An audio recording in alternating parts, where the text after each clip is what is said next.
There are many types of abuse.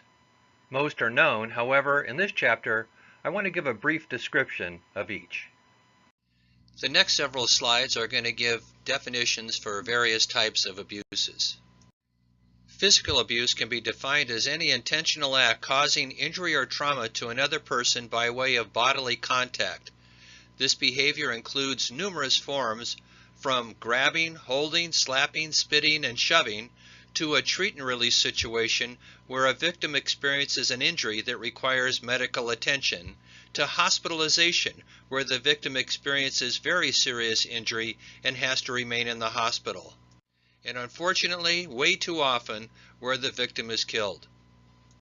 Psychological abuse is a form of abuse characterized by a person subjecting or exposing another person to behavior that may result in psychological trauma, including anxiety, chronic depression, or post-traumatic stress disorder. The big difference here is that mental abuse usually involves words, name-calling, or rules that are intended to humiliate or control the individual.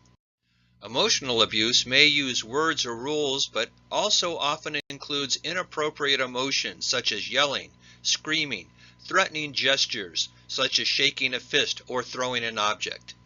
Sexual abuse is unwanted sexual activity with perpetrators using force, making threats, or taking advantage of victims not able to give consent. Economic or financial abuse is a common tactic used by abusers to gain power and control in a relationship. The forms of financial abuse may be subtle or overt, but in general include tactics to limit the partner's access to assets or conceal information and accessibility to the family finances. Spiritual or religious abuse occurs when a spouse attempts to control, manipulate, or dominate another person under the guise of someone who is being religious. Guilt and shame are effective weapons for the abusive party in controlling the victim. Specifically, spiritual abuse occurs in marriage when the husband or wife uses religious values to rule over their spouse. Complicating the matter is that some faiths teach that a husband has authority over his wife. Some men will therefore use religious, emotional abuse to keep their wives in line.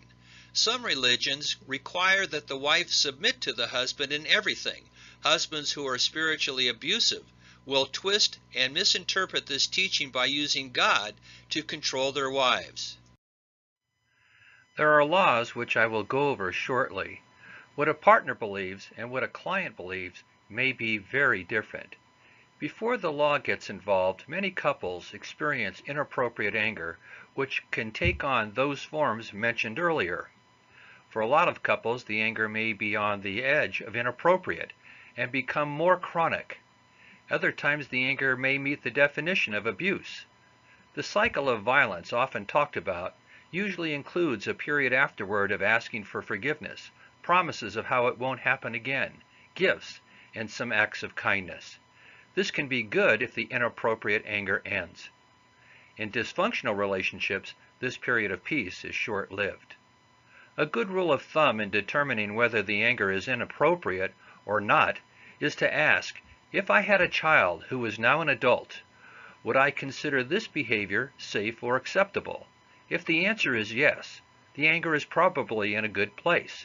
If the answer is no, but depending on the severity, the behavior stops and the relationship becomes stable, that's probably a good thing as well. If the answer is no and the behaviors continue or start to get worse, serious, consistent change needs to happen. If it doesn't, the probability of someone getting hurt, trauma, legal issues, financial issues, and long-term damage are likely.